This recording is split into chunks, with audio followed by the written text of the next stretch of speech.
Good morning बच्चों। हम लोग आज अपने भारतीय इतिहास का ठीक है धर्म सुधार आंदोलन चैप्टर को देखा जाएगा। ठीक है, जो कि चैप्टर का नाम लिखा हुआ है 19वीं शताब्दी में सामाजिक एवं धार्मिक सुधार आंदोलन। हमेशा ध्यान रखना बच्चों, 19वीं शताब्दी, ठीक ना। 19वीं शताब्दी का मतलब ये है कि हमको 100 साल पीछे जाना है।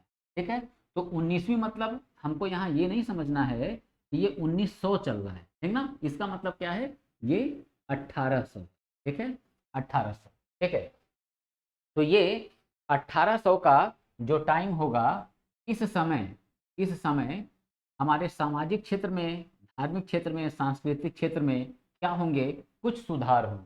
ठीक है, और सुधार करने के लिए क्या होगा, मूवमेंट चलाए जाएंगे। तो इसी वजह से हमने इस चैप्टर का नाम क्या देखा, 19वीं शताब्दी में सामाजिक एवं धार्मिक, ठीक है, सुधार आंदोलन।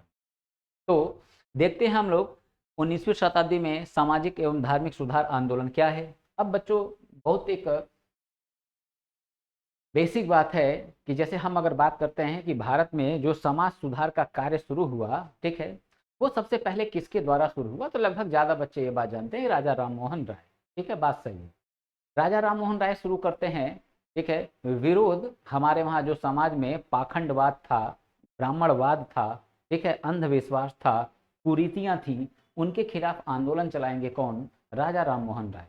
ठीक, अब राजा राममोहन राय आंदोलन चलाएंगे तो अब इनका सपोर्ट जो है अंग्रेज भी करेंगे। ठीक है, इनका सपोर्ट जो है अंग्रेज भी करेंगे, लॉर्ड विलियम बेंटिक वगैरह जो है ये सब सपोर्ट करेंगे, गवर्नर जनरल जो है। मैटर ये उत्पन्न हो रहा है कि ये बात तो ठीक है कि हमारे समाज में बुराइयां थी, कुरीतियां थी, बट ये कुरीतियां जो हैं, ठीक है, बहुत पहले से मौजूद थी। वैदिक सभ्यता जब समाप्त हो रही है, हम वहां से जो है कि उत्तर वैदिक काल जब समाप्त हो रहा है, वहां से हम देख रहे हैं कि बुराइयों का उदय जो है वो तेजी से हुआ। तो जाति के आधार पे भेदभाव, ठीक है, बुराई मौजूद थी उसी समय। ठीक है, उसी समय मौजूद। ठीक है, बाल विवाह मौजूद। ठीक है, विधवा जीवन मौजूद। ठीक है, सती प्रथा हमने गुप्त काल में देखा, एरड़ अभिलेख में पहला साक्ष्य मिला। ठीक है, सती प्रथा मौजूद। बच्चियों का जन्म लेना, वैदिक काल का अंत जो है वहां ही हम देख रहे हैं कि कन्याओं का जन्म लेना ही क्या है, उनका पाप माना जाता था। ठीक है, तो कन्याओं की जो हत्या थी वो भी मौजूद था। ठीक है, नर बलि, ठीक ना, नर बलि वो भी मौजूद। तो ये सारी बुराइयां मौजूद थी। ठीक है, तो इन बुराइयों के लिए अंग्रेजों ने अंग्रेजों ने राजा राम मोहन राय को सपोर्ट जो है, इस 1813 1815 के बाद राजा राम मोहन राय को सपोर्ट क्यों किया, मैटर तो ये है, समझ रहे हो ना, क्यों किया। हालांकि राजा राम मोहन राय इन बुराइयों के खिलाफ, जो 1800 का हमारा स्टार्टिंग का जो पीरियड है, ठीक है, उसी समय इन्होंने विरोध शुरू किया था। और अंग्रेज जो है बाद में इनके सपोर्ट में आ जाते हैं। क्यों नहीं, अंग्रेज 1757 में जब प्लासी का युद्ध हुआ, तो प्लासी के युद्ध में अंग्रेजों के पास बंगाल आ गया था, और बक्सर के युद्ध के बाद बिहार और उड़ीसा जो है ये भी इनके हाथ में आ गया था, कल की क्लास में मैंने बताया था। ठीक है, बिहार उड़ीसा ये भी आ गया। तो अब मैटर है बच्चों कि बिहार और उड़ीसा आ गया है हाथ में, तो क्यों नहीं यहीं से इन बुराइयों को खत्म करने की पहल तुमने शुरू की। क्यों 1815 जो है, 1813 जो है, इसके बाद से तुम शुरू कर रहे हो, तो इसके पीछे का रीजन है। और मैंने बच्चों बताया था कि आधुनिक भारत के इतिहास में हमेशा ये ध्यान रखना है कि अंग्रेज हम लोगों के लाभ के लिए, हम लोगों के हित या विकास के लिए कोई कार्य नहीं करते थे। वो हर काम अपने फायदे के लिए करते थे, चाहे भारत में रेलवे का विस्तार हुआ, चाहे डाक विभाग का, चाहे परिवहन का, ठीक है, या फिर टेलीफोन का। ठीक, वो जो भी काम करते थे वो अपने फायदे के लिए करते थे, हमारे फायदे के लिए ये कार्य जो है नहीं होते। तो अब मैटर आएगा कि दिमाग में तुम लोग क्या है कि सर, सती प्रथा, बाल विवाह, विधवा जीवन, नरबलि, शिशु वध, कन्यावध, ठीक है, ऐसे जो प्रथाएं थी, अगर अंग्रेज इस पर प्रहार किए, इसके लिए धारा बनाए, एक्ट बनाए, तो बुरा क्या किए। मैंने ये कहा भी नहीं कि बुरा किए, मैंने ये कहा कि ये जो कार्य उन्होंने किया अपने फायदे के लिए किया। तो अब ये क्वेश्चन वाजिब होगा कि सर फायदा फिर इनका क्या था, हमारे समाज में सुधार करके इनको क्या फायदा मिले। इसको बच्चों यहाँ समझना, ठीक है, समझ। देखो है क्या, जब हम 1813 का टाइम देखते हैं ना, 1813 का टाइम देखते हैं, और ये 13 से लेके 1860, ठीक ना। तो ये जो 13 से लेके 60 तक का टाइम है, ठीक है, तो हमारे जो शोषण हुए, हमारे जो देश का शोषण हुआ, जनता का जो शोषण हुआ, इस शोषण के बच्चों देखो 3 चरण है, ठीक ना, 3 चरण है। एक चरण जो है, एक स्टेज है, वो 1757 के प्लासी के युद्ध से शुरू होकर 1813 पे खत्म होता है। दूसरा 1813 से लेकर 1860, और तीसरा 1860 से लेकर 1947। ये शोषण के 3 चरण है। ये जो दूसरा चरण है शोषण का, हमारे एक्सप्लॉइटेशन का, हमारे जो ये थर्ड स्टेज है, इस थर्ड स्टेज में देखो होगा क्या। जो भारत से अंग्रेज कच्चे माल लेके जा रहे थे, उन कच्चे मालों से ब्रिटेन में बहुत ज्यादा वस्तुओं का निर्माण हो चुका था, ठीक है, ब्रिटेन में बहुत ज्यादा वस्तुओं का निर्माण हो चुका था। अब ब्रिटेन में वस्तुओं का निर्माण हो चुका है, तो उन वस्तुओं को बेचने के लिए चाहिए बाजार। तो दूसरी तरफ जब यूरोप की हम कंडीशन देखते हैं, इस समय 1813 का ये जो टाइम है, ठीक है, तो इस समय हम देखते हैं कि यूरोप का, ठीक है, नाकेबंदी कर रखा था एक शासक, जिसका नाम क्या है, नेपोलियन। तो नेपोलियन ने क्या किया था, यूरोप की कर दिया था पूरा नाकेबंदी, यानी कि ब्रिटेन के लोग अन्य जो है फ्रांस जर्मनी वगैरह में वो एंट्री कर ही नहीं सकते, ठीक है, पार नहीं कर सकते थे। तो अब ब्रिटेन में जो प्रोडक्ट बन गए हैं, ठीक है, अब प्रोडक्ट वहाँ क्या बना है, अब प्रोडक्ट वहाँ बना है, ठीक है, सूट, ब्लेजर, ठीक है, लॉन्ग बूट, समझ रहे हो, लॉन्ग बूट, लिपस्टिक, ठीक है, डिओड्रेंट, परफ्यूम, ठीक है, परफ्यूम। तो ऐसे बहुत सारे प्रोडक्ट बने हुए हैं। सब ये क्या है, विदेशी प्रोडक्ट, ठीक, अंग्रेजी शराब, विदेशी प्रोडक्ट, ये सारे प्रोडक्ट बने हुए हैं। हम इन प्रोडक्ट को बेचना है, तो अब बेचने के लिए इनको चाहिए क्या, एक बड़ा बाजार। अब अगर बाजार के रूप में इनको भारत दिख रहा है, चीन दिख रहा है, ठीक, तो हम चीन की बात हटाएं, हम बात करते हैं भारत की। तो भारत एक बड़े बाजार के रूप में अगर इनको दिख रहा है, तो मैटर ये आएगा कि भारत के लोग क्यों जो है विदेशी सामान खरीदेंगे। तो बात तो सही थी।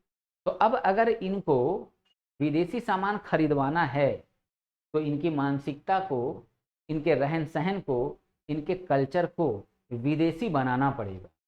इसलिए संविधान में मैंने बच्चों पढ़ाया था पॉलिटी में, 1813 का चार्टर एक्ट, और उस चार्टर एक्ट में मैंने समझाया था क्या, मैंने बताया था कि इस अधिनियम के द्वारा ईसाई मिशनरियों को भारत में धर्म प्रचार की अनुमति के लिए भेजा गया, धर्म प्रचार की अनुमति दी गई, ठीक है।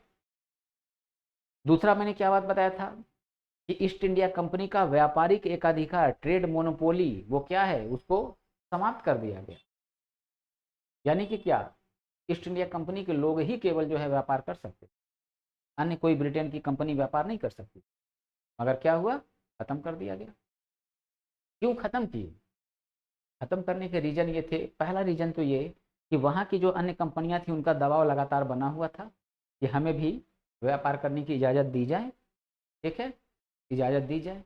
और दूसरी तरफ क्या था, दूसरी तरफ बच्चों ये था कि जो प्रोडक्ट वहाँ पे बन चुके हैं, और सारी कंपनियों में खचाखच भरे हुए हैं विदेशी सामान, तो अगर ईस्ट इंडिया कंपनी के अलावा अन्य कंपनियों को इजाज़त नहीं रहेगी, तो वो सामान बिकेगा कैसे, और बिकेगा नहीं तो ब्रिटेन को इनकम नहीं होगा, इनकम नहीं होगा तो ब्रिटेन का विकास नहीं होगा, ठीक है। तो इसलिए आवश्यक था कि अब भारतीय सभ्यता और संस्कृति को क्या किया जाए, तोड़ा जाए। तो ईसाई मिशनरी आई, भारत में व्यापक पैमाने पर धर्म प्रचार कराया। भारतीयों की शिक्षा पे 1 लाख रुपए खर्च करने का प्रावधान मैंने बताया था, 1 लाख रुपए खर्च किया गया। 1 लाख रुपए खर्च क्यों हुए, क्योंकि हम लोगों को जो है एक कलर के रूप में ये यूज करेंगे। लैंग्वेज की प्रॉब्लम थी, तो लैंग्वेज की प्रॉब्लम तो सॉल्व होगी ही, हमको अंग्रेजी पढ़ा अंग्रेजी हमको पढ़ाया जाएगा। साथ ही अंग्रेजी पढ़ने के साथ साथ हमारी मानसिकता जो है वो भी क्या होगी, हमारी मानसिकता भी जो है वो भी हो जाएगी अंग्रेजों की तरह। बात समझ में आया, ठीक ना। अंग्रेजों की तरह क्या होगी, हमारी मानसिकता हो जाएगी। और जब हमारी मानसिकता अंग्रेजों की तरह हो जाएगी तो हम उनके कल्चर को फॉलो करेंगे, और ये हुआ भी, ये हुआ भी। ठीक, आज वैलेंटाइन डे अपनी चरम सीमा पे, ठीक ना। और उसके पहले जो 7 दिन पड़ते हैं, chocolate day, teddy bear day, पता नहीं क्या क्या, रोज डे, ठीक है, 7 दिन बड़े पैमाने पे जो है बच्चे मनाते हैं। क्रिसमस डे के दिन चर्च में जो है बड़े पैमाने पे बच्चे जो है घूमते नजर आते हैं, समझ रहे हो। तो आज इसका प्रभाव, आज IAS PCS, ठीक ना, CPMT BSc MSc, ठीक ना, BTech, सारी पढ़ाई किस लैंग्वेज में हो रही है, इंग्लिश में हो रही है। सर्वोच्च न्यायालय, उच्च न्यायालय के सारे कामकाज किस भाषा में हो रहे हैं, अंग्रेजी भाषा में हो। तो प्रभाव तो पड़ा ही हमारे ऊपर, समझ रहे हो। आज अगर बच्चों से पूछो नाग पंचमी क्या है, जन्माष्टमी क्या है, उनको ये बात नहीं पता है।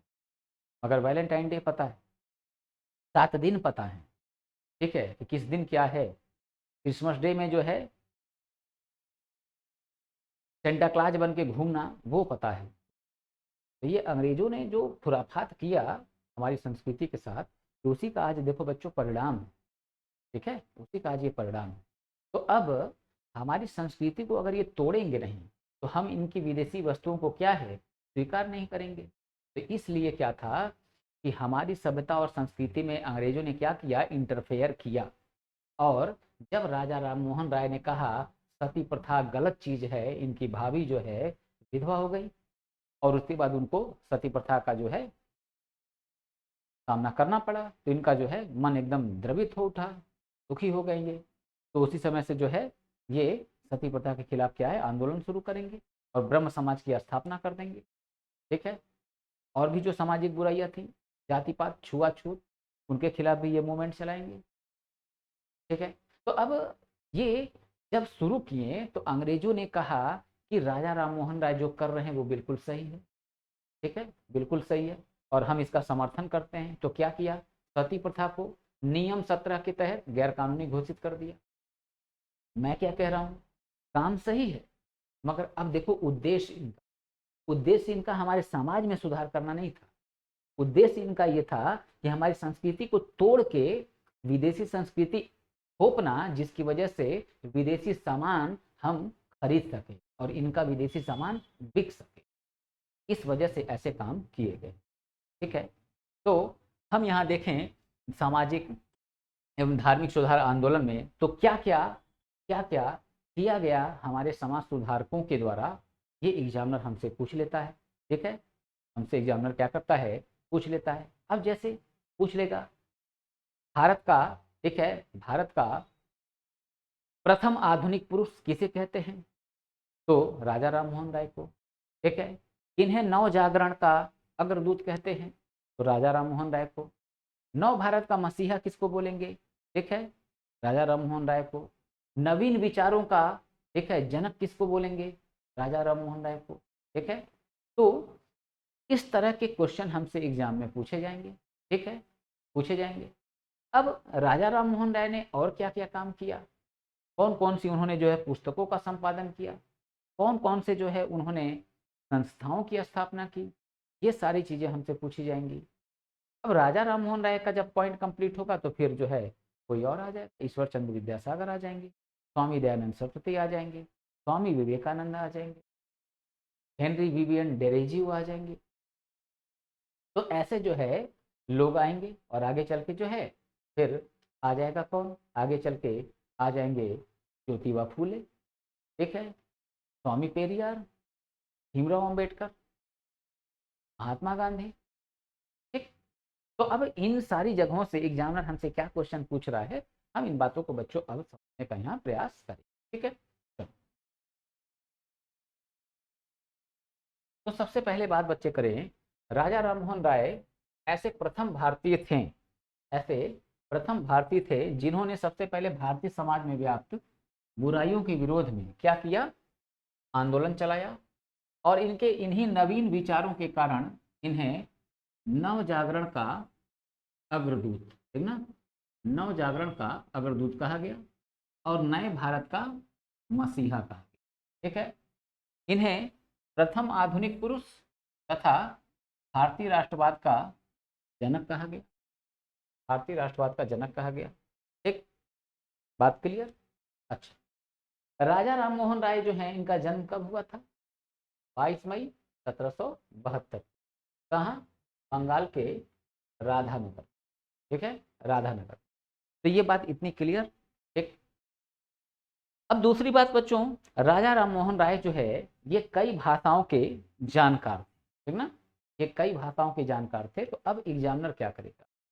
एग्जामिनर यहाँ ये करता है कि ऑप्शन में ये जो कई भाषाओं के जानकार हैं, ऑप्शन में एक भाषा ऐसी डाल देगा जिसकी जानकारी इन्हें नहीं थी। ठीक, तो अब जानना यह जरूरी है कि इनको किन किन भाषाओं का ज्ञान था। तो सबसे पहले बात करें इनको भाषाओं की, तो ये उर्दू, अरबी, फारसी, ठीक है, संस्कृत, अंग्रेजी, हिंदी, बांग्ला, जर्मन, ठीक ना, हिब्रू, फ्रेंच, ठीक है, फ्रेंच, ठीक, तो और लैटिन, ठीक ना, लैटिन जो है शब्द, इसके इतनी भाषाओं की जानकारी जो है इन्हें प्राप्त थी। तो देखें जरा हम लोग कि राजा राममोहन राय अनेक भाषाओं के जानकार थे। तो संस्कृत, अंग्रेजी, हिंदी, बांग्ला, उर्दू, अरबी, फारसी, जर्मन, ठीक है, और यहाँ हो गया लैटिन, हिब्रू और फ्रेंच, इतनी भाषाओं के ये जानकार थे। ठीक है, ये इतनी बेसिक बात हो गई। अब दूसरी बात बच्चों देखो, राजा राममोहन राय ऐसे व्यक्ति हैं जिन्होंने देखा कि भारत में जो मूर्ति पूजा है, ठीक ना, मूर्ति पूजा और बहुदेववाद, यानी कि बहुत से भगवान का कॉन्सेप्ट, ठीक ना, तो मूर्ति पूजा और बहुदेववाद जो है ये भारत की स्थिति को क्या किया है? बिगाड़ के रखा हुआ है। और भारत की स्थिति को बिगाड़ के रखा हुआ है। और क्या हो रहा है?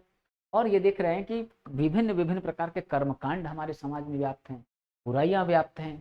ठीक है, तो ये क्या करेंगे? ये प्रहार करेंगे बहुदेववाद पे, और कहते हैं कि ये जो हमारे समाज में, ठीक है, बहुत से जो देवी देवता हैं, ठीक ना, देवी देवता हैं, ये सब एक बकवास बात है, ऐसा कुछ नहीं होता। ठीक है, ईश्वर है, परंतु यहाँ जो बताया गया है कि फला फला फला ये ईश्वर, ये गलत है। एक ही ईश्वर है। अब वो ईश्वर कौन है ये कोई नहीं जानता। वो ईश्वर अल्लाह है, या ईसा मसीह हैं, या हमारे भगवान हैं, ठीक है, कौन है ये कोई नहीं जानता। मगर ईश्वर है जो क्या है? निराकार है। ठीक है, निराकार, जिसका कोई आकार नहीं। ठीक है, उसे किसी ने देखा नहीं। ठीक है, उसे किसी ने देखा नहीं। ये बोला राजा राममोहन राय ने, मैंने नहीं। ठीक है, मैंने नहीं, ये बात ध्यान रखना बच्चों। ये कौन बोल रहा है? राजा राममोहन राय ने कहा है। ठीक, तो क्या मैं न बताऊं? ऐसा हो नहीं सकता, बताना पड़ेगा। ठीक है, विवादित है इतिहास। जब धर्म और संस्कृति की बात होती है तो विवाद ज्यादा उत्पन्न होते हैं। और यहाँ पे क्या है? यहाँ पे बच्चे जो है बायस्ड होके बात करते हैं, समझ लो ना। तो हम लोग पढ़े लिखे लोग बायस्ड होके बात नहीं करना है। जो सही होगा उसको बोलना है, उस पर बात करनी है। ठीक है, तो राजा राममोहन राय का ये विचार था कि ईश्वर एक है। तो इन्होंने क्या एक सिद्धांत दिया? एकेश्वरवाद। अब क्वेश्चन पूछ लेगा, एकेश्वरवाद का सिद्धांत किसने दिया था? तो एकेश्वरवाद का सिद्धांत कौन दिया था? राजा राममोहन राय ने। ठीक है, और इनकी एक पुस्तक है जिसका नाम क्या है? जिसका नाम है तुहफात उल मुवाहिद्दीन। ठीक है ना, तुहफात उल मुवाहिद्दीन, जिसको कहते हैं एकेश्वरवादियों का उपहार। इसमें उन्होंने मूर्ति पूजा का विरोध किया, कहा कि ये सब बकवास चीज है, गलत है ये। ठीक है, मूर्ति पूजा का ये क्या करेंगे? विरोध करेंगे।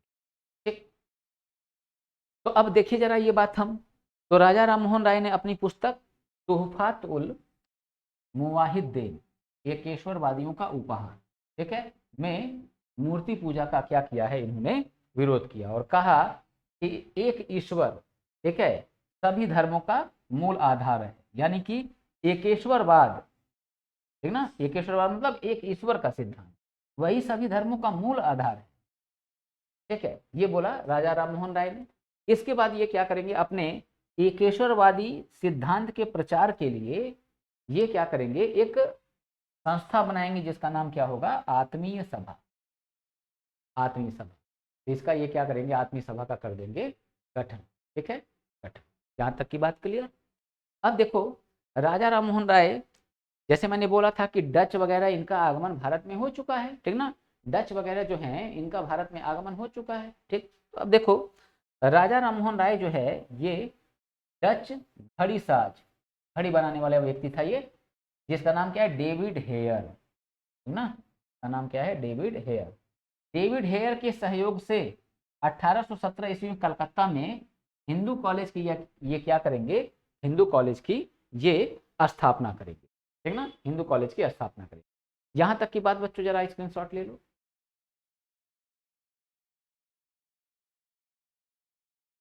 ठीक है, मैं इसको दो तरह से कर दे रहा हूं, अभी जो है ये मैंने जो लिख रखा है ये, ठीक है, इसको मैं अभी क्लीन कर दे रहा हूं, उसके बाद भी ले लेना, ठीक।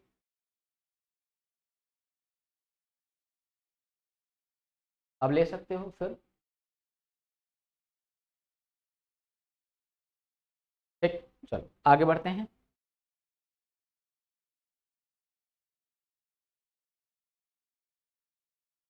ठीक। अब देखो राजा राममोहन राय जो हैं ये प्रेस की स्वतंत्रता के बड़े समर्थक व्यक्ति थे, ठीक है। क्यों? क्योंकि भाई प्रेस ही वो जरिया है जिसके द्वारा आप एक जगह से दूसरी जगह अपने विचारों को तेजी से फैला सकते हैं, वरना अगर प्रेस नहीं होता तो आप अपनी बात कितना जा जाके लोगों तक पहुंचा पाते, बात है ना।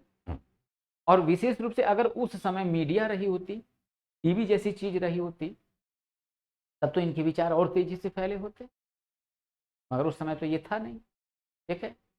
तो अब पत्र पत्रिकाएं और समाचार पत्र ये हमारे वहाँ मौजूद थे, ठीक है। तो अब इन्हीं के द्वारा क्या कर सकते थे, इन्हीं के द्वारा जो है अपने विचार ये फैला सकते थे।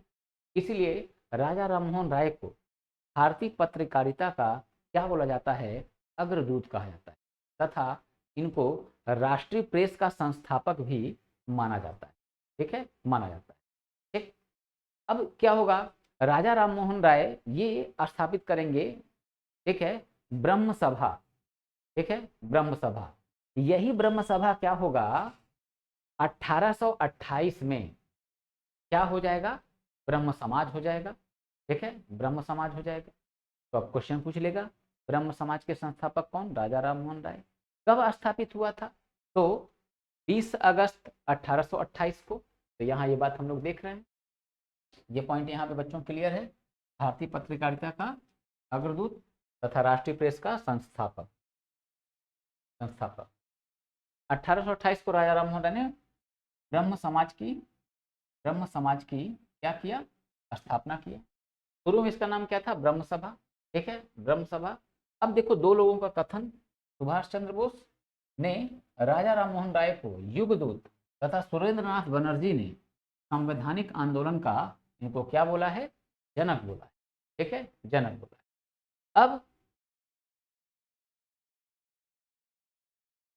अब राजा राममोहन राय की मृत्यु हो जाएगी, तो राजा राममोहन राय की मृत्यु के बाद जो ब्रह्म समाज है, ब्रह्म समाज, तो ब्रह्म समाज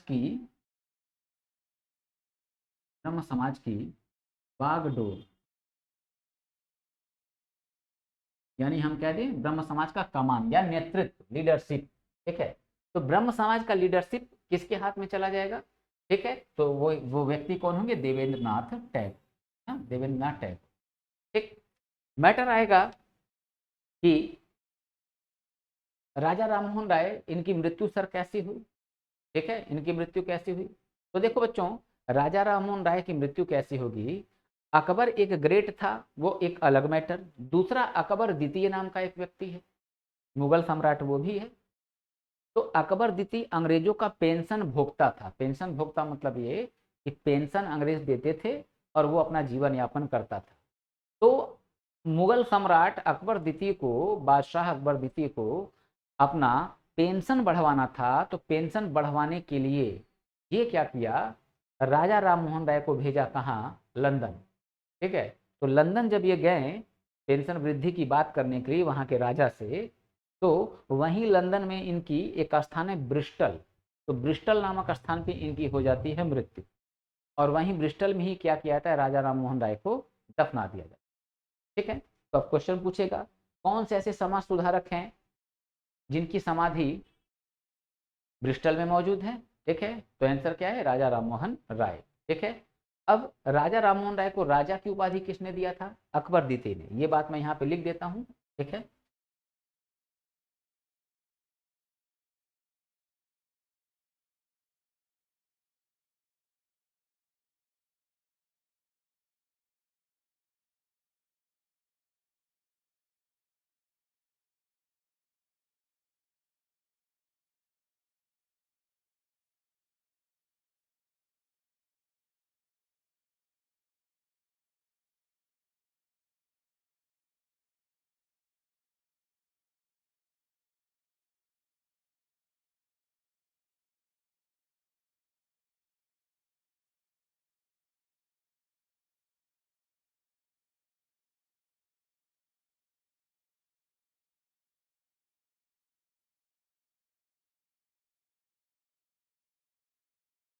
ठीक है, राजा की उपाधि प्रदान किया था। ठीक है, दूसरा पॉइंट इसमें जोड़ दे रहे हैं,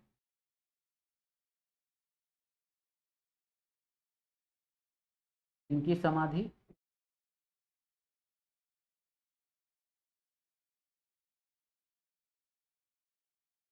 लंदन के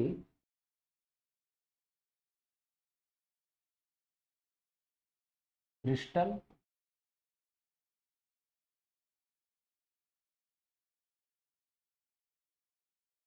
नामक नामक स्थान पर है। ठीक ना, तो इनकी समाधि कहाँ है? ठीक है, लंदन के ब्रिस्टल नामक स्थान पर। इसका बच्चों इतना पहले स्क्रीनशॉट ले लो, मैं आगे बता रहा हूँ अभी।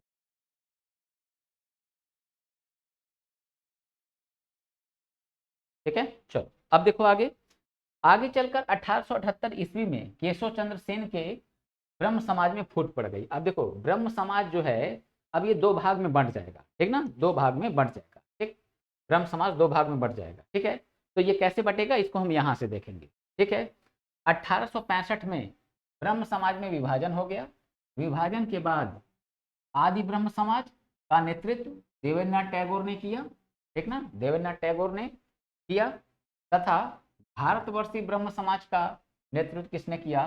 केशव चंद्र सेन ने। ठीक ना, तो दो भाग में बटा। एक जो भाग रहा, वो भाग क्या रहा? वो भाग रहा आदि ब्रह्म समाज, ये ब्रह्मा नहीं है, ब्रह्म समाज है, ब्रह्म समाज। ठीक, और दूसरा जो केशव चंद्र सेन के हाथ में है, उसको हम क्या कहते हैं? भारतवर्षीय ब्रह्म समाज। ठीक है, तो ये दो समाज, ठीक है, बटे। एक का नेतृत्व टैगोर के हाथ में है। ठीक है, और एक का नेतृत्व जो है केशव चंद्र सेन के हाथ में। आगे चल के केशव चंद्र सेन का जो ब्रह्म समाज है ना, उसमें भी फूट पड़ जाएगा। और जब उसमें फूट होगा तो उससे अलग हुए जो गुट होंगे, वो गुट क्या करेगा? वो ब्रह्म समाज का नाम जो है वो क्या रखेगा? वो रखेगा साधारण ब्रह्म समाज। ठीक है, तो यहाँ पे देख रहे हैं आगे चलकर 1878 में केशव चंद्र सेन के ब्रह्म समाज में फूट पड़ गई। इससे अलग हुए गुट ने साधारण ब्रह्म समाज साधारण ब्रह्म समाज की स्थापना किया। है ना, जिसके मुख्य सदस्य शिवनाथ शास्त्री, विपिन चंद्रपाल, द्वारकानाथ टैगोर, ठीक है, द्वारकानाथ गांगुली और आनंद मोहन बोस थे। ठीक ना, आनंद मोहन बोस थे। ठीक है, तो ये बात यहाँ कंप्लीट। ठीक, आगे चलते हैं।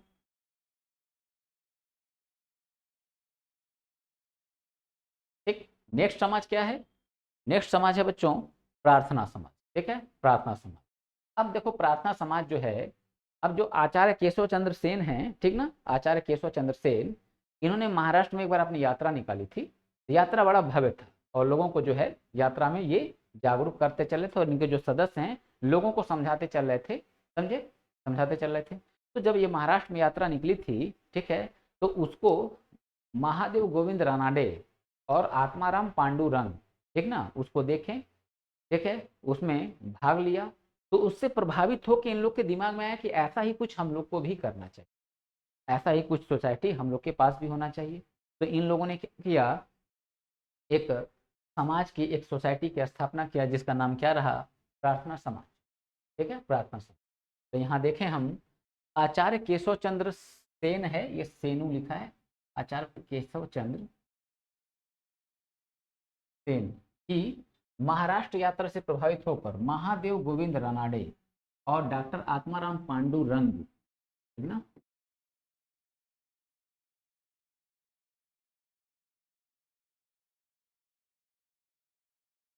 पांडुरंग ने क्या किया, बंबई में, ठीक है,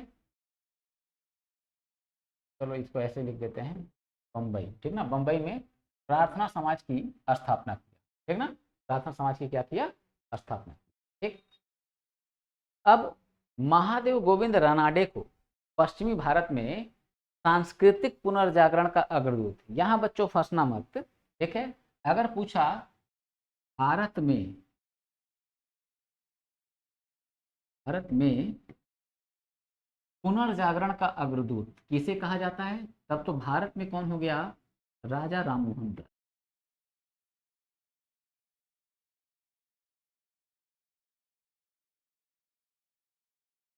राजा राममोहन राय। ठीक, परंतु अगर पूछा पश्चिमी भारत, ठीक ना,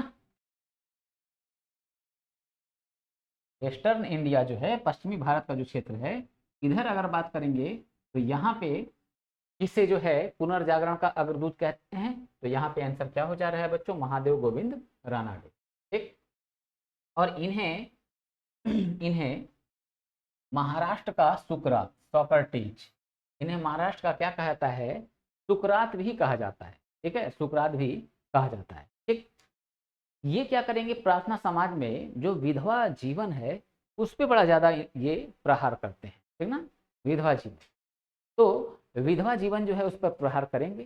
ठीक, अब ये विधवा जीवन पे प्रहार करते हुए करेंगे क्या, महाराष्ट्र में विडो रीमैरिज एसोसिएशन, ठीक ना, विडो रीमैरिज एसोसिएशन की ये क्या करेंगे, स्थापना करेंगे। ठीक है, स्थापना करेंगे। दूसरा काम क्या होगा, डीके कर्वे, इनके साथ ही डीके कर्वे क्या करेंगे, 1899 में विडो होम की स्थापना कर देंगे। ठीक है, कहाँ स्थापित होगा, पूना में। बात क्लियर, पूना में। और दूसरी बात देखो, भारतीयों में शिक्षा के प्रसार और अज्ञानता के विनाश के उद्देश्य से महादेव गोविंद रानाडे ने 1884 में दक्कन एजुकेशन सोसाइटी की स्थापना की। ठीक है, स्थापना की। ये इतनी बात बच्चों आप लोग को ध्यान में रखनी। ठीक है,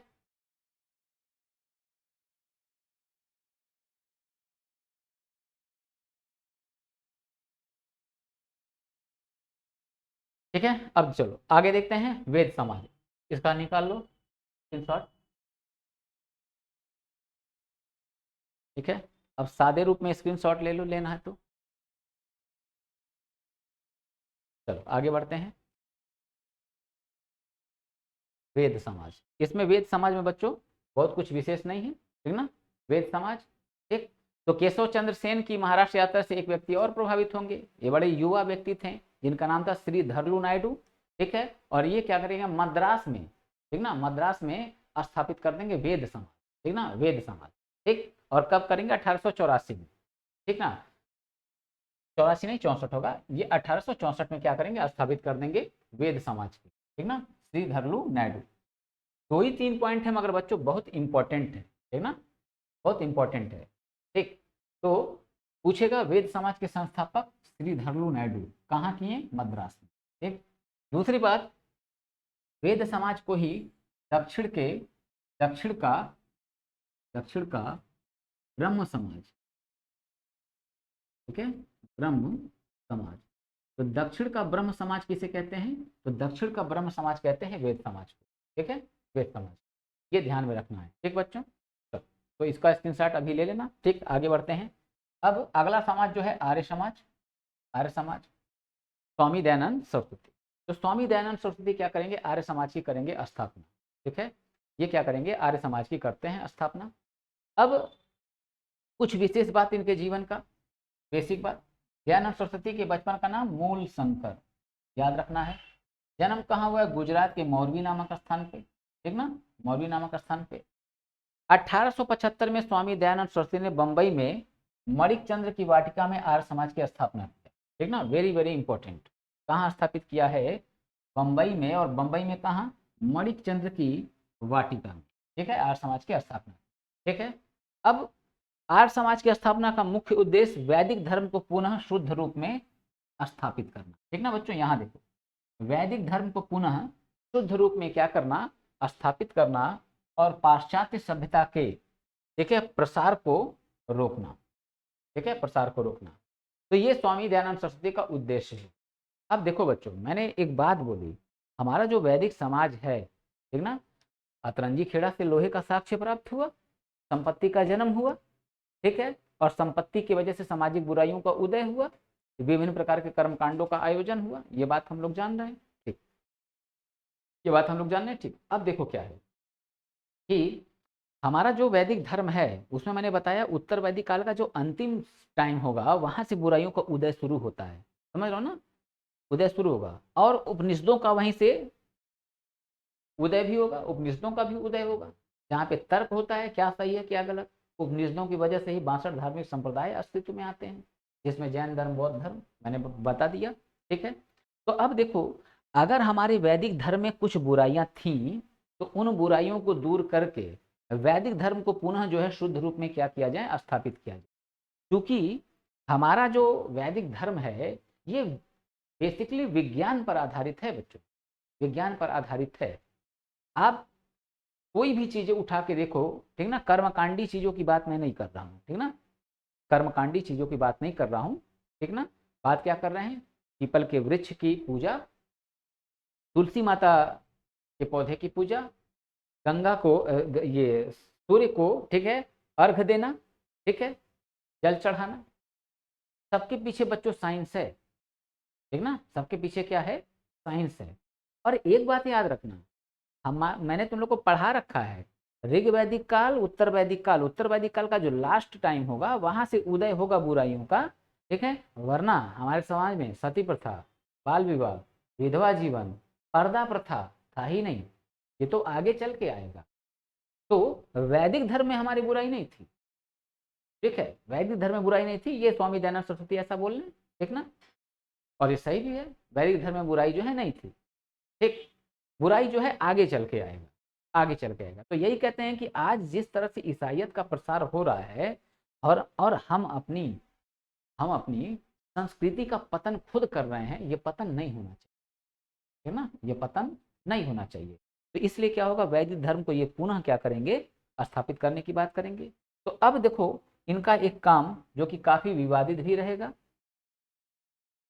अन्य धर्मों में परिवर्तित हिंदुओं को पुनः हिंदू धर्म में लाने के लिए क्या करेंगे? शुद्धि आंदोलन चला।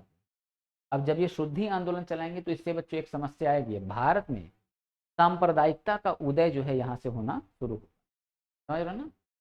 अब एक बात देखो, जो लोग मुस्लिम बन चुके हैं हिंदू से, जो लोग हिंदू से ईसाई बन चुके हैं, हिंदू से ईसाई बन चुके हैं, तो अब उनको वापस जो है ला रहे हैं हम हिंदू धर्म में। तो कहीं ना कहीं ईसाई जो लोग धर्म एक्सेप्ट कर चुके हैं और बड़े लंबे से ईसाइयत को मानते चले आ रहे हैं, उनके अंदर जो है कहीं ना कहीं जो है सांप्रदायिकता बढ़ेगी।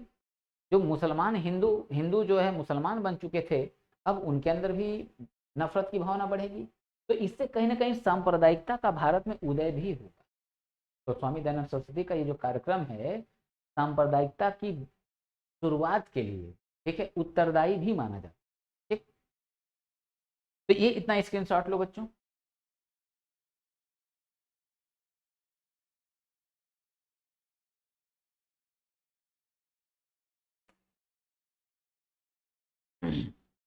ठीक है, आगे बढ़ते हैं विदाउट, ये एकदम क्लियर ले लो। ठीक, आगे चलते हैं अब।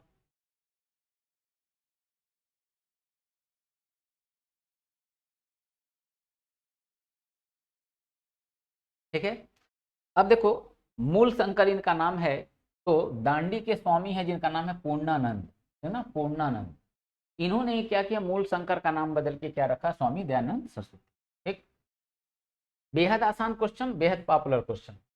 दयानंद सरस्वती ने वेदों की ओर लौटो का नारा देते हुए वेदों को भारत का आधार स्तंभ बताया। ठीक है, वेरी वेरी इंपॉर्टेंट। अब इनका दूसरा विवादित कार्यक्रम गौ रक्षा आंदोलन, ठीक ना, गौ रक्षा आंदोलन 1882 में आर्य समाज ने गायों की रक्षा के लिए क्या किया, गौ रक्षणी सभा का स्थापना, ठीक ना। तो अब देखो गौ रक्षा आंदोलन जो चला, तो गौ रक्षा आंदोलन में होगा क्या, गाय जो है, गाय भैंस वैंस जो है इनको न काटने की बात होगी, जबकि ईसाई और मुस्लिम क्या है, इसका यूज करते थे। हालांकि बात किया जाए तो क्या ये गलत बात है, सही किया इन्होंने। यहाँ पे ईसाई और मुस्लिम वर्ग को समझने की जरूरत थी कि अगर गाय हमारे लिए आस्था का प्रतीक है, तो हम हिंदू मुस्लिम ईसाइयत का ये सांप्रदायिकता और भेदभाव न बढ़ने दें और इसके मांस का सेवन न करें, ठीक है। तो अगर ये नहीं करते तो कहीं ना कहीं जो है हिंदू धर्म के लोगों को लगता कि हाँ चलो, हमने अगर कोई बात कहा, हमें कोई दिक्कत थी तो इस बात को इन लोगों ने सुना। और गाय अभी भी, ये जो टाइम चल रहा है अभी भी बच्चों, यूरिया वगैरह जो है इसका हम लोग के वहाँ उपयोग नहीं हो रहा है, समझ रहे हो ना।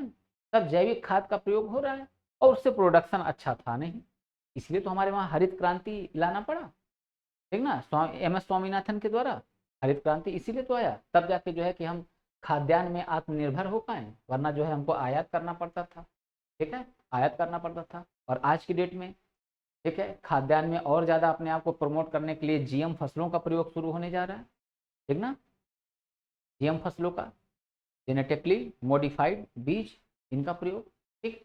अब यही चीज क्या होगा, यही चीज गायों की रक्षा के लिए बाल गंगाधर तिलक जो है वो एक संस्था बनाएंगे, ठीक है, जिसका नाम क्या होगा, गौ हत्या विरोधी सभा, और गांधी बनाएंगे गौ रक्षा संघ, ठीक है। मगर कहीं ना कहीं इससे क्या होगा, सांप्रदायिकता बढ़ेगी। इस बात को ईसाई और मुस्लिम जो है समझ नहीं पाते, यहाँ हिंदुओं की भावनाओं को समझ नहीं पाते, ये एक मिस्टेक होता है यहाँ पे, ठीक है। और गाय की जरूरत तो हम लोग को थी ही, अभी तो अभी जो है कि नाइट्रोजन फास्फोरस पोटास, ठीक है, इसका प्रयोग तो हो नहीं रहा है, ठीक ना, तो गाय की जरूरत थी।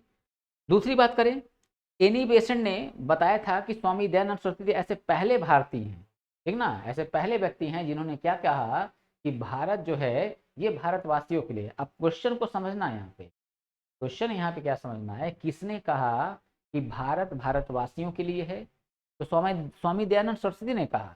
मगर ये बात कहाँ लिखी हुई है, ठीक है, कैसे पता चला कि ये बात स्वामी दयानंद सरस्वती ने कहा है, तो बताया किसने है, एनी बेसेंट ने। अब क्वेश्चन को कैसे पूछेगा कि किसने यह बताया कि स्वामी दयानंद सरस्वती ऐसा कहते थे कि भारत भारतवासियों के लिए है, तो किसने बताया है, एनी बेसेंट ने बताया, ठीक है, एनी बेसेंट ने बताया, ठीक, ये बात। अब देखो जो स्वामी दयानंद सरस्वती हैं, ठीक ना, स्वामी दयानंद सरस्वती, ठीक, ये क्या करेंगे, ये जो कार्यक्रम चला रहे हैं, ठीक ना, ये कार्यक्रम जो चला रहे हैं, अब इससे कहीं ना कहीं जो है शांति जो है वो भंग हो रही है, ठीक है, शांति जो है भंग हो रही है। तो अब देखो ये इनके कार्यक्रम की वजह से एक व्यक्ति है वेलेंटाइन शिरोल, कहीं कहीं शिरोल को चिरोल भी लिखा मिलता है, ठीक ना, तो वेलेंटाइन शिरोल जो है ये क्या बोलेगा, वेलेंटाइन शिरोल स्वामी दयानंद सरस्वती के जो ब्रह्म समाज है, दयानंद सरस्वती के ब्रह्म समाज को क्या बोलता है, ये भारत में अशांति का जन्मदाता। ये एक बात, अब यहाँ सतर्क रहना, क्या सतर्क रहना है। अब क्वेश्चन अगर ये पूछेगा, वेलेंटाइन शिरोल ने अपनी पुस्तक इंडियन अनरेस्ट में, ठीक ना, किस व्यक्ति को भारत में अशांति का जन्मदाता कहा है, तो हमारा आंसर क्या होगा, बाल गंगाधर तिलक। मगर जब समाज या संस्था पूछेगा तो आर्य समाज, ठीक है, आर्य समाज। और ये एक किताब निकाल रखे थे Satyarth Prakash, very very important, जिसको आर्य समाज का कहा जाता था बाइबिल, ठीक है, बाइबिल। और ये व्यक्ति, ये ऐसे व्यक्ति हैं जो विदेशी वस्तु, पहली बार विदेशी वस्तुओं के बहिष्कार की बात करेंगे और कहेंगे स्वदेशी वस्तु को आप लोग अपनाइए, ठीक है। तो स्वामी दयानंद सरस्वती के कार्य बेहद इंपॉर्टेंट रहे, ठीक है, इस वजह से एग्जाम में इनसे क्वेश्चन हमसे ज्यादा पूछा जाता है ना, इस चैप्टर से। देखते हैं जरा ये सारी बात, ये तो पहले बता दिया, दयानंद सरस्वती का ग्रंथ सत्यार्थ प्रकाश को आर्य समाज का बाइबिल कहा जाता है, ठीक है। तो सत्यार्थ प्रकाश किसकी रचना, सरस्वती जी की, ये क्लियर। किसे बाइबिल कहा गया है, ठीक ना, आर्य समाज, आर्य समाज का बाइबिल किसको कहा गया, सत्यार्थ प्रकाश को, ठीक है। स्वामी दयानंद सरस्वती को भारत का मार्टिन लूथर किंग भी कहा जाता है, ठीक ना। मैंने बच्चों इसके पहले बताया हुआ है कि भारत यूरोप में जो है पोप की जो सत्ता थी, पोप की सत्ता को कमजोर किसने किया? मार्टिन लूथर किंग ने, लियोनार्डो दा विंची, मैकियावेली, ऐसे बहुत से लोग आए जिन्होंने पोप के पावर को क्या किया? कम किया, ठीक है। तो इसीलिए इसीलिए ये लोग समाज सुधार का काम यूरोप में किए। तो जिस तरह से इन्होंने समाज सुधार किया, उसी तरह से ज्यादा जो है समाज सुधार जो है स्वामी दयानंद सरस्वती भी कर रहे हैं। तो इनको जो है क्या बोला गया? भारत का मार्टिन लूथर किंग। ठीक, अगली बात, वेलेंटाइन चिरोल ने अपनी पुस्तक इंडियन अनरेस्ट में आर्य समाज को, ध्यान रखना है, आर्य समाज को अशांति का जन्मदाता कहा है, ठीक है। जबकि व्यक्ति के दृष्टिकोण से अशांति का जन्मदाता बाल गंगाधर तिलक को कहा गया है, ठीक है, तिलक को कहा गया है। अब यहाँ स्वामी दयानंद सरस्वती ऐसे पहले व्यक्ति थे जिन्होंने विदेशी वस्तुओं का बहिष्कार किया और स्वदेशी वस्तुओं को अपनाने की बात कही, ठीक है, चलो अपनाने की बात कही। तो इतना बच्चों जो है स्क्रीनशॉट ले लो।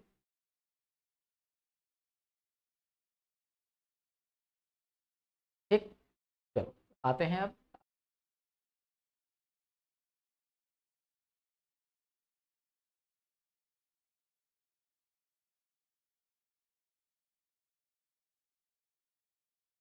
ठीक, अगली बात देखें, स्वामी दयानंद सरस्वती ऐसे पहले व्यक्ति थे जिन्होंने हिंदी को क्या किया? राष्ट्रभाषा के रूप में स्वीकार किया, है ना। हिंदी को राष्ट्रभाषा के रूप में क्या किया? स्वीकार किया, ठीक है। चलो, तो ये बात क्लियर। अब हम देखेंगे स्वामी विवेकानंद का रूल, ठीक है। अब इनका रूल क्या है? ठीक, अब देखो, स्वामी विवेकानंद स्थापित करते हैं रामकृष्ण मिशन। अब ये समाज सुधार के लिए जिस मिशन या सोसाइटी की स्थापना करेंगे, ठीक, उसका नाम रामकृष्ण मिशन क्यों होगा? क्योंकि ये रामकृष्ण परमहंस के क्या थे? ये प्रिय शिष्य थे, और उन्हीं के नाम पे ये स्थापित करेंगे रामकृष्ण मिशन।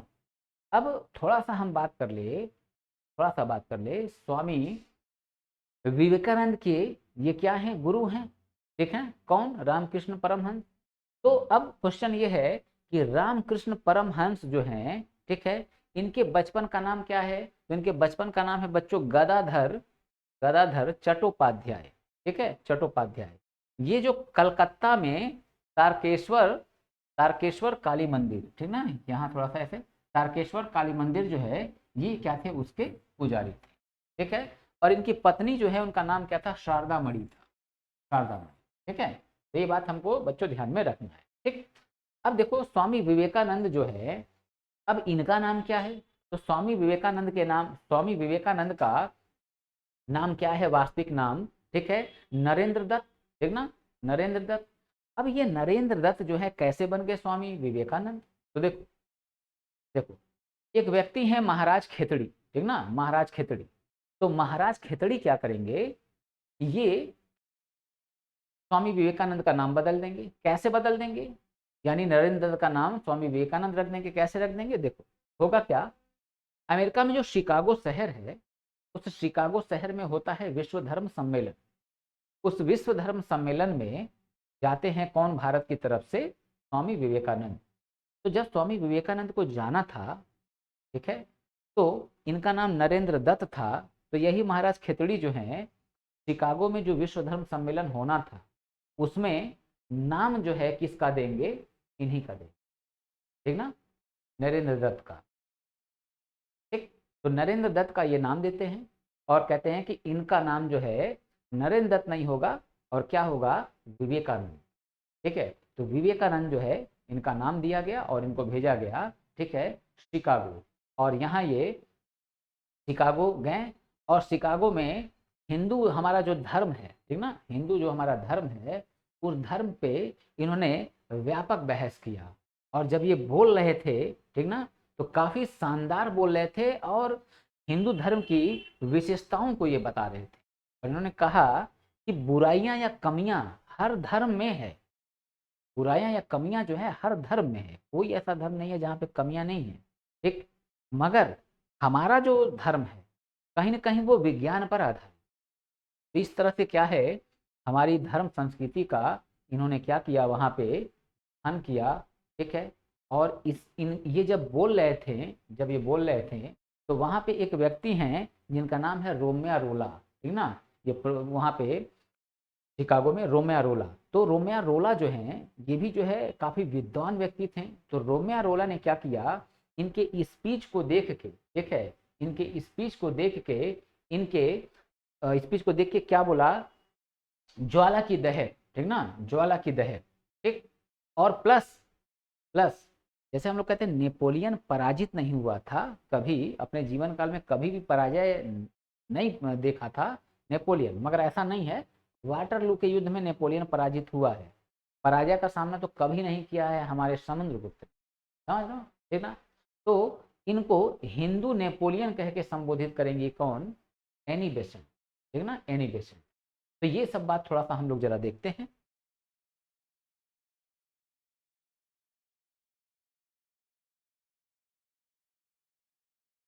ठीक। तो 11 सितंबर 1893 में अमेरिका के शिकागो शहर में आयोजित प्रथम विश्व धर्म सम्मेलन में स्वामी जी ने भारत का नेतृत्व किया। इस सम्मेलन में जाने से पूर्व ही नरेंद्र दत्त का नाम बदलकर महाराज खेतड़ी के सुझाव पर क्या रख दिया गया, विवेकानंद, बता चुका मैं। और प्रसिद्ध विद्वान जो है रोमियो रोला, ठीक ना, रोमियो रोला, ये स्वामी जी जो है, स्वामी मतलब दयानंद सरस्वती, इनके संबोधन को क्या कहते हैं, ज्वाला की दहन, ठीक है। तथा स्वामी जी को हिंदू नेपोलियन कह के बुलाएंगे, ठीक ना, हिंदू नेपोलियन की क्या किया, उपाधि प्रदान, ठीक है। 1897 में स्वामी विवेकानंद रामकृष्ण मिशन की आके अब करेंगे स्थापना, ठीक ना, स्थापना, जिसके दो मुख्यालय बनाए गए, ठीक है। एक मुख्यालय उत्तराखंड में रहा अल्मोड़ा, और दूसरा कहाँ रहा, कलकत्ता के वेल्लूर में, ठीक है, वेल्लूर में।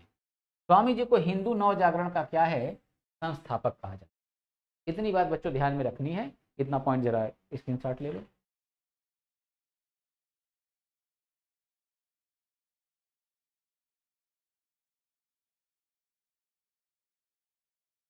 ठीक है, चलो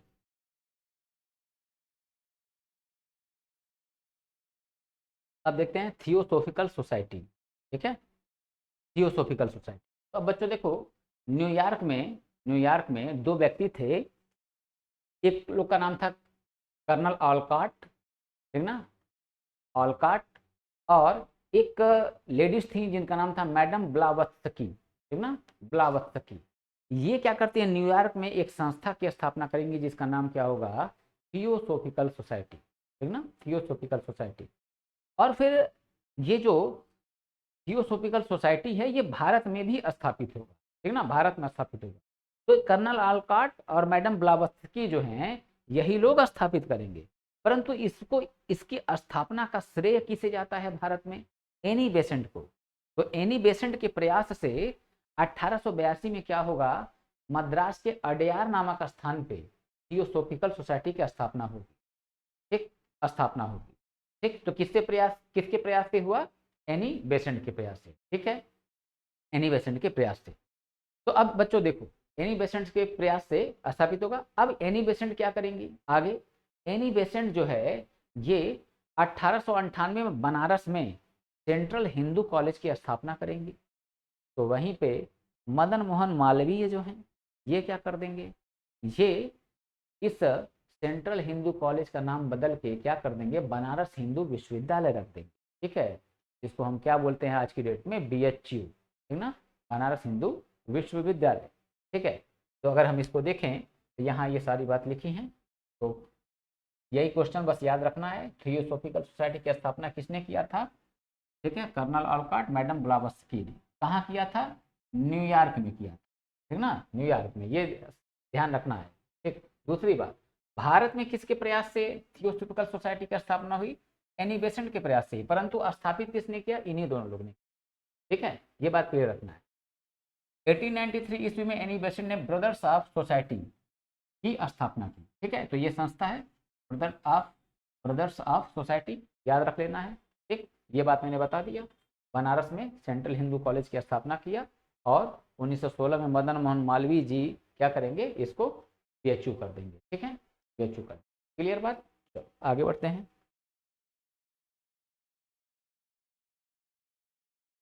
अब देखते हैं बच्चों यहाँ कुछ अन्य धार्मिक आंदोलन। तो जैसे ऐसा नहीं था कि केवल ऐसा नहीं था कि केवल हमारे यहाँ हिंदू धर्म में ही बुराई थी, मैंने बताया कि बुराई हर धर्म में थी, ठीक है। तो अब मुस्लिम धर्म में भी कुछ कमियां हैं, तो उसके वहां भी सुधार हुए। तो अब वो सुधार कैसे हो रहा है, कौन कर रहा है, थोड़ा सा इसको देखते हैं।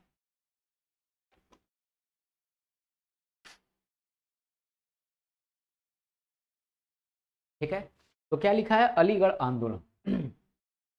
सर सैयद अहमद खां के नेतृत्व में चलाए गए आंदोलन को ही अलीगढ़ आंदोलन के नाम से जाना जाता है, ठीक है। सर सैयद अहमद खान ने इस्लाम में मौजूद कुरीतियों को दूर करने का प्रयास किया, ठीक है। उन्होंने पीरी मुरादी प्रथा, ठीक ना, पीरी मुरादी प्रथा को खत्म करने की वकालत की, ठीक है, खत्म करने की वकालत, ठीक। क्वेश्चन यहां बनेगा पीरी मुरादी प्रथा, ठीक ना, पीरी मुरादी प्रथा, ठीक है, इसको खत्म करने की बात किसने किया था, सर सैयद अहमद खान ने, या किस संस्था ने किया था, तो अलीगढ़ आंदोलन, ठीक ना, अलीगढ़ आंदोलन। तो ऐसे ही ऑप्शन देगा, अलीगढ़ आंदोलन, अहमदिया आंदोलन, ठीक है। तो ये ऑप्शन देंगे, तो ऐसे आपको ध्यान में रखना है, मुस्लिम आंदोलन दे देगा, ठीक। अब इनका एक पत्रिका है जो कि वेरी वेरी इंपॉर्टेंट, तहजीबुल अखलाक, ठीक है ना, तहजीबुल अखलाक, ये इस पत्रिका का संपादन करेंगे, ठीक है, और अपने विचारों को इसी पत्रिका के द्वारा ये क्या करते हैं, पहुंचाते हैं लोगों तक।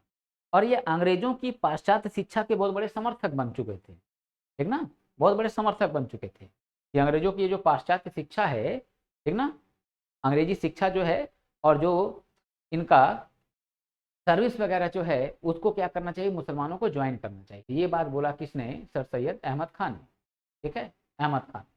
अब देखो ये क्या करेंगे, अब ये आज जो अलीगढ़ मुस्लिम विश्वविद्यालय देख रहे हो ना, अब देखो वो कैसे है। 1875 में अलीगढ़ मुस्लिम एंग्लो ओरिएंटल कॉलेज की स्थापना होगी, कौन करेगा, सर सैयद अहमद खान, ठीक है, जो 1920 में अलीगढ़ मुस्लिम विश्वविद्यालय बन जाएगा, ठीक ना, अलीगढ़ मुस्लिम विश्वविद्यालय बन जाएगा। उधर देखो बनारस हिंदू विश्वविद्यालय बना, तो इधर क्या हुआ, इधर मुस्लिम विश्वविद्यालय की स्थापना हुई, ठीक है। तो यानी कि क्या, हम देखेंगे अभी आगे चल के सांप्रदायिकता, ठीक है, सांप्रदायिकता और देश की आज़ादी दोनों जो है साथ साथ चलेंगे, और यही सांप्रदायिकता क्या करेगा, हमारे देश का विभाजन करवाएगा, ठीक है। तो एक तरफ हमको आज़ादी मिलेगी, तो दूसरी तरफ हमारे देश का विभाजन भी हो जाएगा, ठीक है बच्चों, ठीक। यहाँ इतनी बात। अब बात करें अहमदिया आंदोलन की, तो अहमदिया आंदोलन की स्थापना 1889 ईस्वी में मिर्जा गुलाम अहमद ने किया था, ठीक है, मिर्जा गुलाम अहमद ने किया था। इस आंदोलन की शुरुआत पंजाब के गुरदासपुर जिले के कादियाना नामक स्थान से हुआ, इसलिए इसे कादियानी आंदोलन भी कहा जाता है, ठीक है। तो बस इतना ध्यान रखना है, अहमदिया आंदोलन की स्थापना किसने किया, मिर्जा गुलाम अहमद ने, ठीक। और अब जो है यहाँ ये पॉइंट देख लेते हैं, सबसे ज्यादा इंपॉर्टेंट, ठीक ना। अब देखो लोक हितवादी के नाम से प्रसिद्ध गोपाल हरि देशमुख ने क्या किया, पाश्चात्य शिक्षा और लोगों को आत्मनिर्भर बनाने पर जोर दिया, ठीक है, ये एक बात।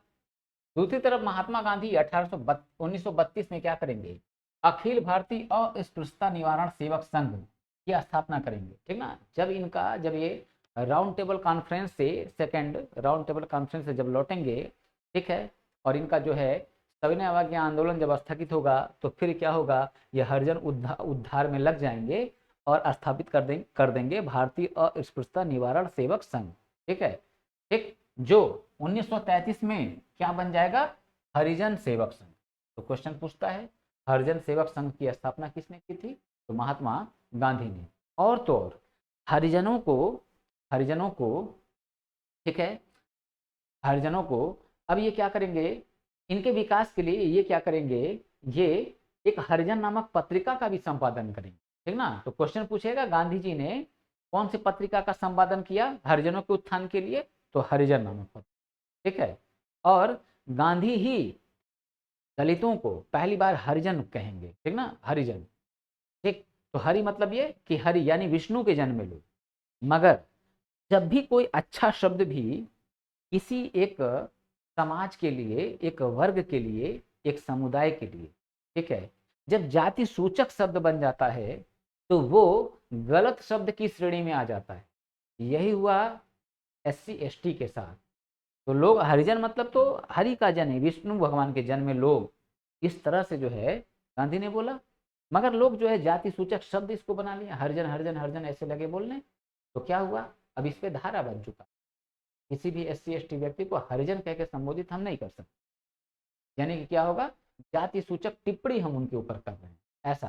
ठीक है, तो हरिजन नामक पत्रिका का संपादन किया। ठीक, अगला बात very very important, Jyotiba Phule ने 12 सितंबर 1873, याद रखना है ये 12 सितंबर, ठीक ना, पुणे में सत्यशोधक समाज, ठीक ना, सत्यशोधक समाज की स्थापना की, ठीक ना। और इन्होंने गुलामगिरी नामक, ठीक ना, गुलामगिरी नामक पुस्तक की क्या किया, रचना किया। ठीक है, दूसरी बात, महात्मा गांधी हैं, बात ठीक है, परंतु ज्योतिबा फूले को भी क्या बोला गया, महात्मा, ठीक ना। तो अब क्वेश्चन पूछता है किस समाज सुधारक को महात्मा की उपाधि प्राप्त हुई। ठीक है, तो समाज सुधारक जब पूछेगा तो मेनली ज्योतिबा फूले का नाम यहाँ आता है बच्चों, तो महात्मा की उपाधि इनको मिली थी। ठीक, अब देखो अंग्रेजों का रोल, लॉर्ड विलियम बेंटिक जो है इसी के समय में नियम 17, जैसे आज हम लोग धारा देखते हैं ना, धारा 144, धारा 302, धारा 307, धारा 155, ऐसे उस समय धारा को क्या बोला जाता था, नियम बोला जाता था, ठीक ना, नियम। तो किस धारा के तहत सती प्रथा को प्रतिबंधित किया गया, गैर कानूनी घोषित किया गया, तो धारा 17 यानी नियम 17 के तहत, ठीक है, प्रतिबंधित कर दिया। शिशुवध प्रथा को गवर्नर जनरल जॉन शोर ने नियम 21 के तहत क्या किया, समाप्त कर दिया, ठीक ना, नियम 21 के तहत क्या किया, समाप्त कर दिया। 1856 के विधवा पुनर्विवाह अधिनियम के नियम 15 द्वारा विधवा विवाह को वैध थी, ठीक ना, विधवा विवाह को क्या किया गया, लीगल घोषित किया गया। पहले विधवा विवाह इलीगल था, ठीक ना, वैध कर दिया गया, तथा विधवाओं के बच्चों को भी क्या माना गया, वैध माना गया, ठीक ना, वैध मतलब लीगल माना गया।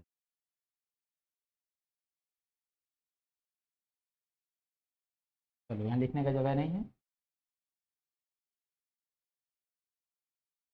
वैध माना गया, ठीक है।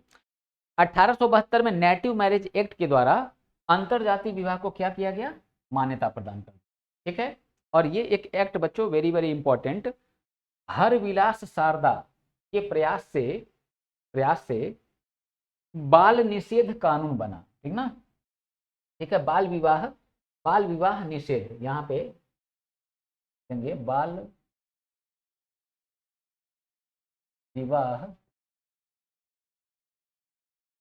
निषेध कानून बना, ठीक है। इसलिए इस कानून को क्या कहा गया, शारदा एक्ट कहा गया, जिसमें विवाह की आयु क्या निर्धारित की गई, लड़कों के लिए 18 वर्ष और लड़कियों के लिए 14 वर्ष, ठीक है, स्क्रीनशॉट ले लो।